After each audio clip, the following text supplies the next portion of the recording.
let's talk about Stacy derangement syndrome. There's a lady in Kootenai County who thought we were friends, I guess. We weren't friends, we were acquaintances, and we were in a business capacity. She has a lot of drama and chaos surrounding her, which is why I keep her at a distance, because I'm not about that shit. So, anyway, she reached out to me about a month ago asking if I had any rentals available. And I told her I had a house that was for sale that, you know, my sellers would rent out on a month-to-month basis. And she said her son had to be out of his house within 60 days and they were desperate. And now, mind you, her son's 40 years old. Apparently he can't make his own phone calls. But anyway, whatever, like, I'm willing to help her out. I'm a mom, I get it. So I show her this place that I have. And she's like, oh, this would be perfect for XYZ. And he should just buy it. So I'm like, okay, is he pre-approved? And she says, oh yeah, he's pre-approved at, you know, such and such bank with so-and-so. And I'm like, okay, well, let's have him come look at it. So he comes, looks at it.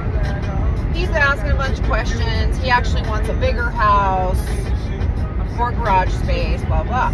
So I'm like, cool, I mean, I'll send you other stuff, no problem. So I asked him if he's working with an agent. No, he was at one time, not anymore. And she's talking to me, she's like, I prefer it with you because you're a mom, so you'll do good with him, this, that, and the other. I'm like, okay, cool. Well, in that time frame, like, she's, again, involving me in all of her drama and chaos that she has, all her conspiracy theories, all the things that she's doing against people in our community. Like, she's telling me all this stuff, and I'm, like, trying to tell her, look, XYZ, you need to be a happy person and get out of all this crap. Like, why do you continue to get yourself in this stuff? Like, look at what it's doing to you. You can't leave your house, all this stuff. Like, trying to be her friend.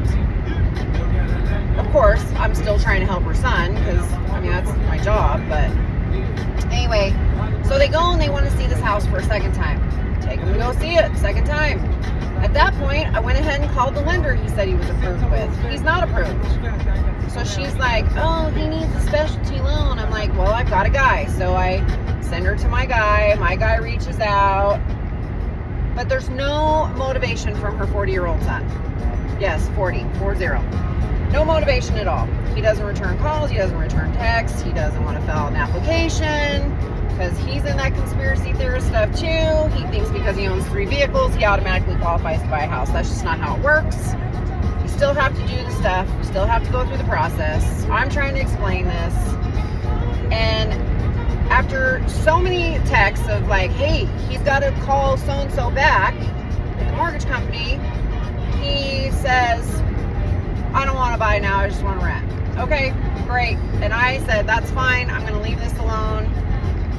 I personally am not going to be able to rent from you though, because my sellers, you know, want XYZ in rent each month.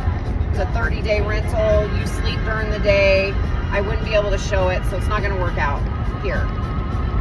Well, she starts calling rental companies to try to find something for her son. Okay.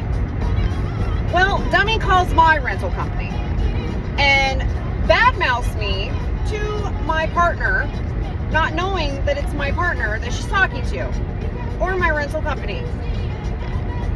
Telling him how unprofessional I was, and the deal fell apart. There was no deal. There was no buyer's rep agreement. There was no agency disclosure. There was nothing between us. And telling him all this. Well, our calls are recorded, so of course, I hear it firsthand. I hear it from him. Like, I totally believe him. He's my best friend. And he said when he finally disclosed who he was to her, she again started peddling, oh gosh, you know, she's a member of our group, Citizens for Animal Abuse, and starts peddling back on that. We just love animals, and she's so great with our animal love. And then I confront her, and she tells me she didn't say anything like it, what he's telling me. I'm like, I heard the call. I heard the call myself. I'm like, you lied about me. I'm supposed to be your friend, and you lie about me? Then she turns the tables, how I used a different photographer and I did this and that. I said, yeah, I did, because I keep you at a distance, because drama and chaos surrounds you, and I don't want to be involved in that. Look at what you're doing right now. Lying about me when I tried to help you. And so I tell her, lose my number. We are not friends anymore. Don't talk about me. I won't talk about you. Stay out of my business. Stay out of my life. Move on with your life. Try to find some happiness. And now she wants to make these fictitious soap opera stories about me on Facebook. Trying to ruin my business. Stalker material. Like, are you serious? You're like 56 years old, lady. Move on. Get a new hobby. Find something else to do. Telling me she's going to call my broker and report me to IREC. Like, do it. Because when I'm found not guilty, I'll be the next one suing you for defamation. Just saying.